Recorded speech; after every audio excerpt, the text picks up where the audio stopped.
Hello, मैं संदीप प्रजापति। आज हम इस वीडियो में बात करने वाले हैं कक्षा 7 और 8 का विषय क्या है, गणित है। यूपी बोर्ड का क्या है, गणित है। ये कक्षा 7 का टॉपिक है, क्या है, प्रमेय संख्या। ये किसका है, 7 का है।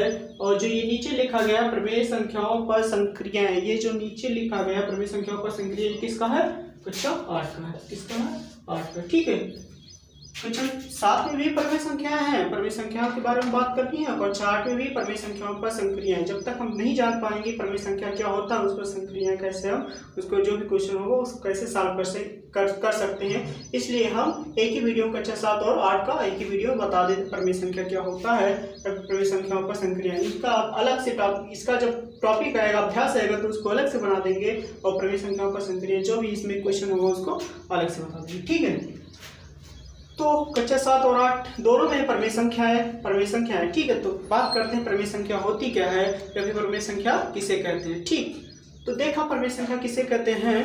पहला हेडिंग है प्रमेय संख्या किसे कहते हैं।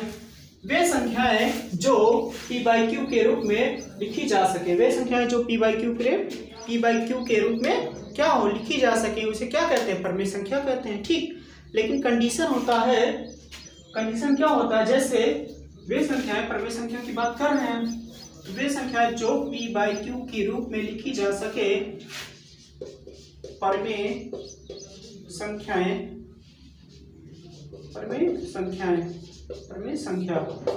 वे संख्याएं जो p/q के रूप में क्या हो, लिखी जा सके।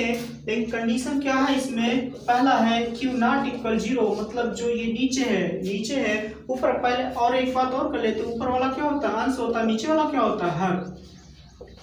नीचे वाला क्या होता है, हर। अगर हम बात करें, पूछे आपसे, ये बताओ p/q है, मतलब p/q है, इसमें हर कौन है और अंश कौन है, तो हम बात करेंगे, बताओगे आप, अंश क्या है, ऊपर वाला क्या होता है, अंश होता है, नीचे वाला क्या होता है, हर होता है। ठीक, और तो बात कर रहे थे किसका, प्रमेय संख्या। तो p/q के रूप में जो लिखी जा सके उसे क्या कहते हैं, प्रमेय संख्या कहते हैं। बट कंडीशन होता है q नॉट इक्वल 0, q 0 नहीं होना चाहिए, मतलब ये जो नीचे q है इसको 0 हम नहीं लिख सकते। अगर 0 लिख देंगे तो प्रमेय संख्या नहीं रहेगी। ठीक, और दूसरा कंडीशन है p और q क्या होने चाहिए, पूर्णांक होने चाहिए। क्या होना चाहिए, पूर्णांक। ठीक, क्या होना चाहिए, पूर्णांक होने चाहिए ना। समझ में आया, प्रमेय संख्या p/q के रूप में जो लिखी जा सके उसे क्या कहते हैं, प्रमेय संख्या कहते हैं। और उसके नीचे लिखना है q नॉट इक्वल 0 होना चाहिए और p और q क्या होना चाहिए, पूर्णांक होना चाहिए। ठीक है, बात करते हैं इसके एग्जाम्पल की, उदाहरण की।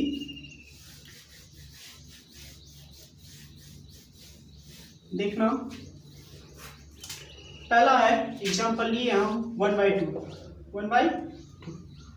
जी बताओ 1/2, अगर हम इसमें बात करें अंश कौन है और हर कौन है, तो हम बताएं ऊपर वाला क्या होता है, अंश होता है, नीचे वाला क्या होता है, हर होता है।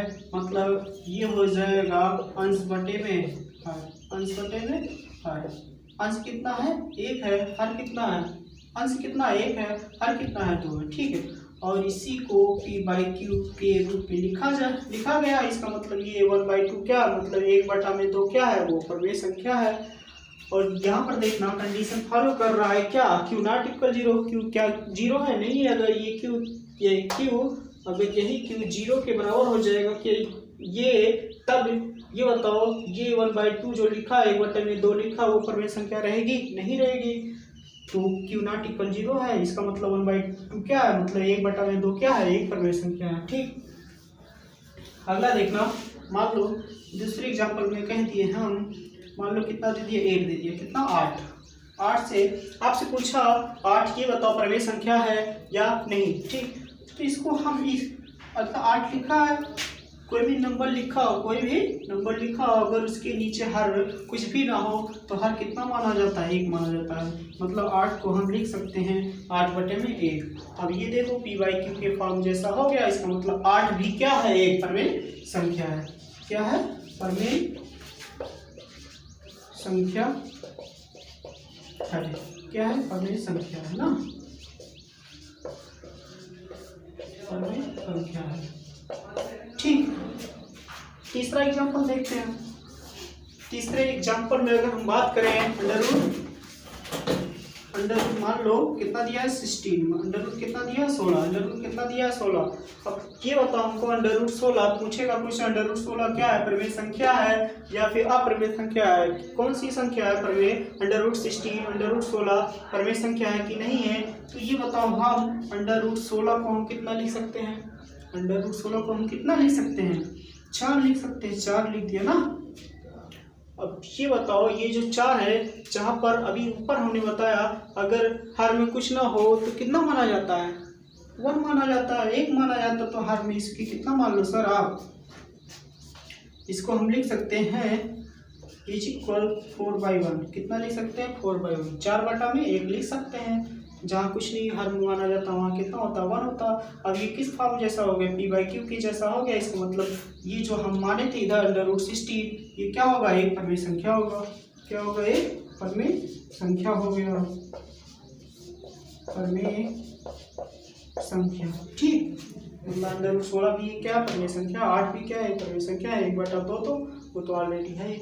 फिर चौथा एग्जाम्पल लेते हैं हम, मान लो चौथे में अगर हम ले लें 1/3 क्या है, एक परिमेय संख्या है ना, ये क्या है परिमेय संख्या है 1/3। इसको अगर हम 3 को इसमें डिवाइड कर दें तो ये हो जाएगा 0.3333, मतलब ऐसे चलता रहेगा ना, ऐसे चलता रहेगा। तो ये बताओ जब ये परिमेय संख्या था तो ये भी क्या होगा, एक परिमेय संख्या होगा। या फिर हम इसको लिख सकते हैं 0.3 बार, कितना लिख सकते हैं बार। इसका बार का मतलब हो गया ये 3 बार बार आ रहा है ना, बार का मतलब क्या, बार बार आ रहा है, 3 बार बार आ रहा है, तो इसलिए हम उसके ऊपर क्या लगा दिए, 3 के ऊपर बार लगा दिए, 3 के ऊपर क्या लगा दिया बार ना। इसका मतलब 3 कितना बार बार आ रहा है। अगर हम बात करें लिख दें 0.45 बार, इसका मतलब क्या हुआ, इसका मतलब हुआ ये किसके ऊपर, दोनों अंक के ऊपर बार लगा। इसका मतलब ये 45 ये बार बार आ रहा है ना। इसका मतलब क्या हुआ, ये बार बार आ रहा है।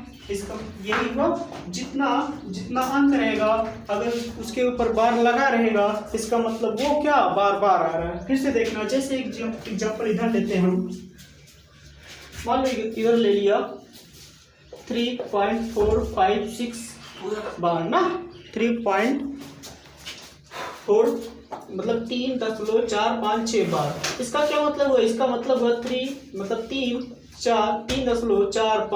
ये बार लगा इसके ऊपर, इसका मतलब क्या 6 बार बार आ रहा ना। यही समझाना चाहते हैं, जिस अंक के ऊपर बार लगा रहेगा इसका मतलब क्या होगा, वो बार बार आएगा ना। तो 0.3 भी क्या होगा, एक परिमेय संख्या होगा, क्या होगा, एक परिमेय संख्या होगा, ठीक। इसी को हम लिख सकते हैं, ये इक्वल होगा ये 3 ये डिवाइड बाय कितना होगा 9।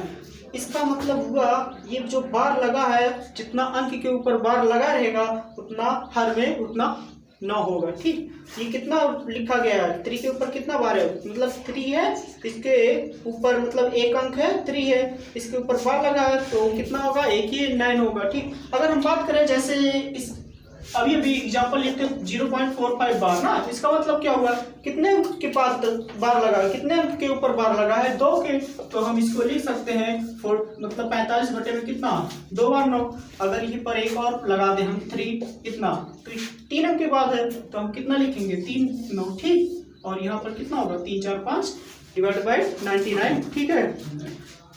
अगर हम बात करें जैसे मान लो एग्जाम्पल और है 0.345 बार, ठीक।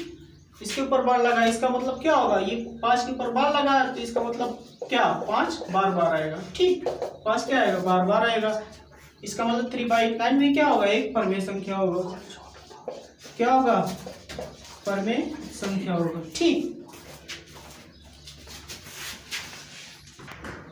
समझ गया परिमेय संख्या किसे कहते हैं, कोई भी नंबर लिखा रहेगा उसको हम बता सकते हैं ये परिमेय संख्या है या फिर नहीं है। समझ गए, मतलब ये परिमेय संख्या था। स्टार्टिंग में 7 और 8 में दोनों पहला टॉपिक यही था, परिमेय संख्या था, इसलिए हम परिमेय संख्या के बारे में बता दिए। अब अगले वीडियो में जो होगा वो 8 का अलग होगा एक्सरसाइज चलेगा, 8 का अलग होगा और 7 का क्या होगा अलग होगा एक्सरसाइज, ठीक है। बाकी बात प्रमेय संख्या था दोनों प्रमेय संख्या बता दिए। प्रमेय संख्या क्या होता है एक बार फिर से बता देते हैं। प्रमेय संख्या उसे मतलब वे संख्या प्रमेय संख्या कहलाते हैं जो p बाई क्यू के रूप में क्या लिखी जा सके, p बाई क्यू के रूप में क्या लिखी जा सके। और क्या होता है क्यू क्या होना चाहिए, नॉट इक्वल 0 होना चाहिए, क्यू कभी भी 0 नहीं होना चाहिए। और p और q क्या होना चाहिए, गुणांक होना चाहिए, उसे क्या कहेंगे, प्रमेय संख्या कहेंगे। ठीक, बाकी बात नेक्स्ट वीडियो एक्सरसाइज से स्टार्ट करेंगे।